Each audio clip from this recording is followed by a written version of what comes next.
Excusez-moi les fans si j'ai pas sorti la vidéo depuis hier parce que j'étais horriblement énervé. Dans ce match, il y a trop de choses à dire les gars. Il y a trop de choses à dire. Déjà, je pense que la seule chose positive que je vais retenir dans ce match, vraiment, c'est les 3 points. Je vous préviens, c'est lui qui veut déjà m'attraper la veste pour ce que je vais dire tout à l'heure. Alors, je donne rendez-vous dans un ring de l'UFC. On se prend dans le ring et on se cogne là-bas comme 2 hommes. Après le générique, c'est parti.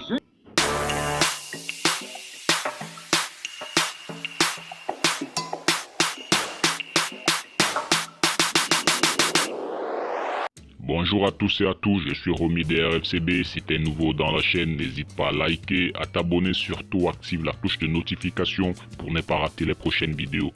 Alors, on va parler de ce match. Je ne vais pas tomber sur Xavi ici déjà par rapport à la compo parce que j'entends beaucoup de gens qui parlent de la composition de Xavi. Ouais, pourquoi Xavi met Marcos Alonso? Non. Xavi, il a bien dit au départ, lui, son objectif, c'est de mettre tout le monde dans le rythme. Et Marcos Alonso, il a été titularisé à gauche. Xavi a voulu densifier son milieu de terrain en apportant Marcos Alonso comme un milieu supplémentaire et en jouant avec une défense à 3. Donc, j'ai vu c'était un système en 3-4-3 avec Marcos Alonso comme un piston. Parce que justement, devant, il avait 2 purs ailiers qui étaient Dembélé et Rafinha. Il avait ces 2 purs ailiers et j'ai compris la logique de mettre Marcos Alonso. Là-bas, pour moi en tout cas, il n'y a pas de problème sur la composition d'équipe. Sauf que maintenant, pendant le déroulement du match, ce que le joueur peut t'apporter, c'est pas vraiment ce que toi, le coach, tu attends de lui. Et là, Marcos Alonso, il n'a quasiment rien apporté. Là, je suis d'accord. Déjà, voilà, il a même remplacé Alonso directement à la mi-temps. On a même vu avec l'entrée de Jordi Alba, qui pour moi est vrai facteur X de ce match, c'est lui qui apporte, vraiment c'est lui qui change ce match-là. Parce qu'avec la sortie de Dembélé, il fallait obligatoirement un joueur offensif. Et Alba, on connaît sa qualité d'appel et ce qui a vraiment rendu ce côté plus vivant que jamais. Alors, on va parler vraiment de ce qui m'a rendu fou hier.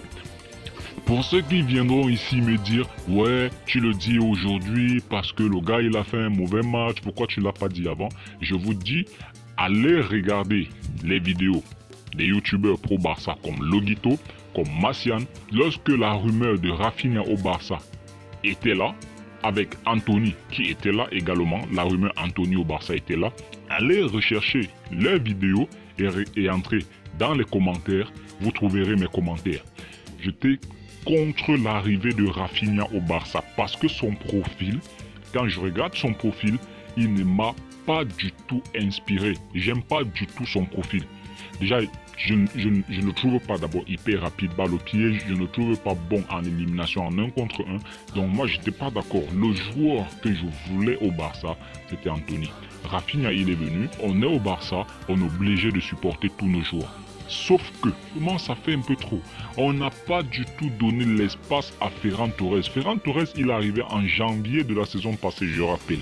Il est arrivé en janvier de la saison passée. Et avant même que la saison ne finisse, beaucoup de supporters étaient déjà tombés sur Ferran Torres. J'ai l'impression que on a une préférence sur certains joueurs, on a toujours tendance à trouver des excuses sur certains joueurs. Mais je dis, on est au Barça et on se doit d'être exigeant avec tous les joueurs. Sans exception, tous les joueurs, on se doit d'être exigeant aujourd'hui. Alors, il est hors de question qu'un joueur comme Rafinha, ça fait des matchs et des matchs, lorsqu'il ne fait pas une passe décisive dans un match ou qu'il ne marque pas le but du break, comme lui qu'il marque face à Osasuna, ou sa passe décisive sur Robert Lewandowski, lorsqu'il ne fait pas un truc décisif dans un match, mais ce mec, il ne sert à rien du tout. Il ne sert à rien. Donnez-moi le match référence de Rafinha depuis qu'il est au Barça. C'est quoi son match référence? Mais moi, je n'en connais pas. Je ne connais pas le match référence de Rafinha qu'on a dit « Waouh, le gars, il a levé le public ». Je n'ai aucun match de Rafinha. Aucun match. Et là, il n'a pas d'excuse, ce joueur.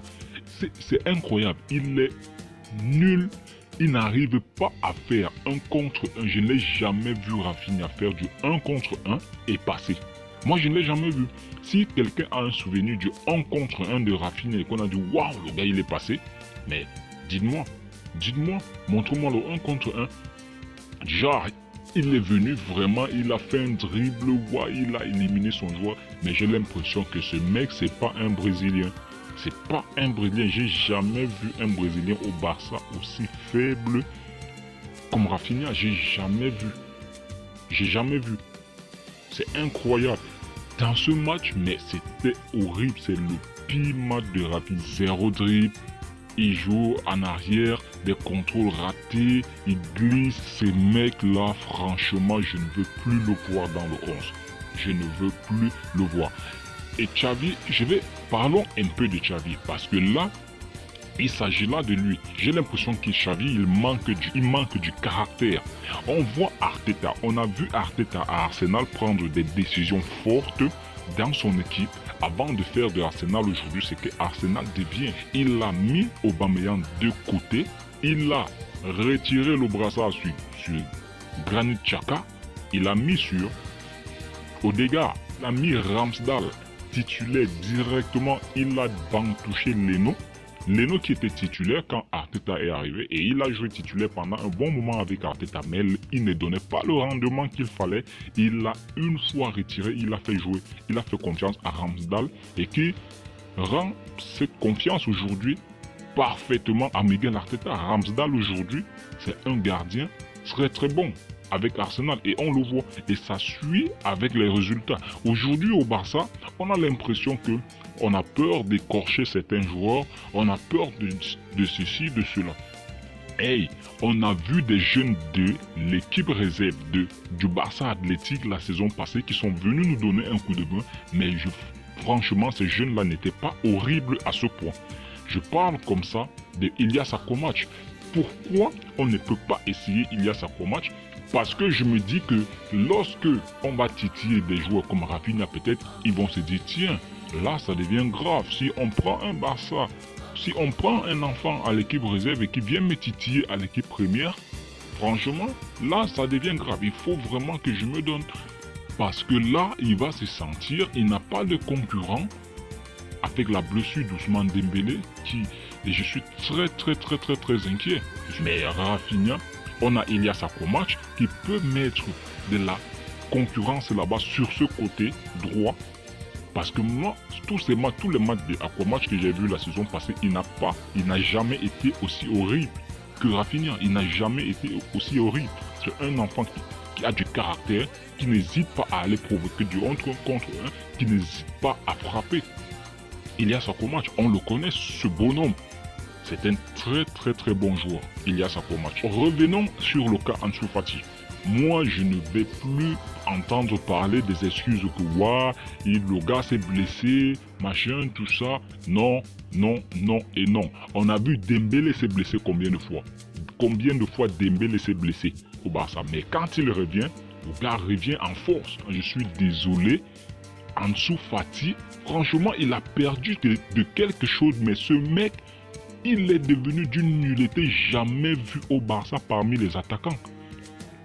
Excusez-moi, ce mec-là, même des appuis, j'ai l'impression que le mec, il court, on dirait qu'il avait peur qu'on piétine ses pieds, mais ce mec, il court, on dirait quelqu'un qui avait des chics aux pieds.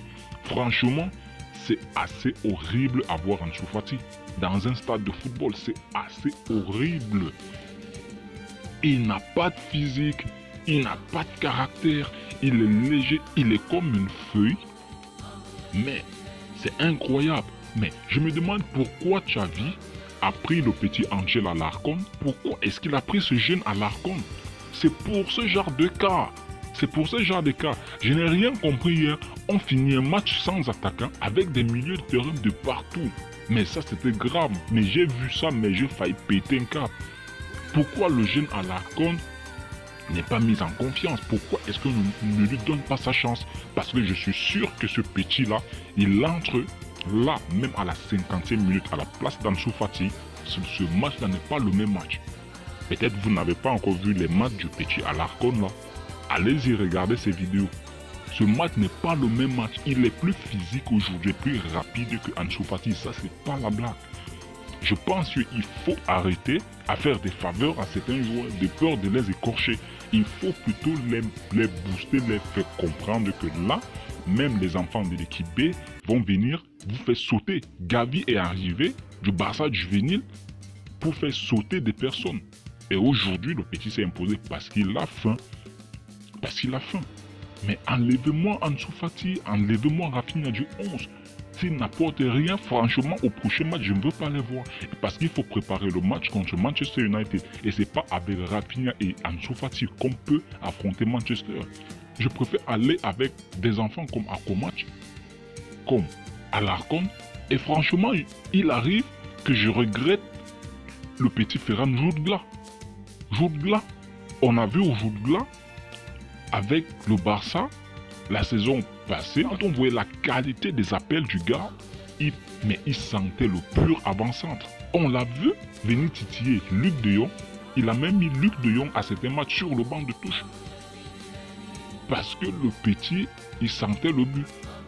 Les appels étaient tranchants. Le mec, il est rapide. Le mec, il est fort balle au pied. Il va vite. Mais aujourd'hui, on se retrouve là avec Ansu Fati, qui ça fait 1 an que le mec est revenu. Mais on dirait qu'il sort. Mais attendez, ça fait très longtemps. On n'a pas été indulgent de cette façon avec Ferran Torres. Et on ne doit pas continuer comme ça avec Ansu Fati. Lui également, il doit savoir qu'il est au Barça. S'il ne peut pas se mettre au niveau, eh bien, un prêt sera la bienvenue. Il faut le prêter. On ne peut pas être au Barça et avoir un tel niveau assez horrible. Il n'a pas le niveau. On va s'attaquer à Marcos Alonso. On dirait que c'est le mec qui a fait le match le plus horrible. Non.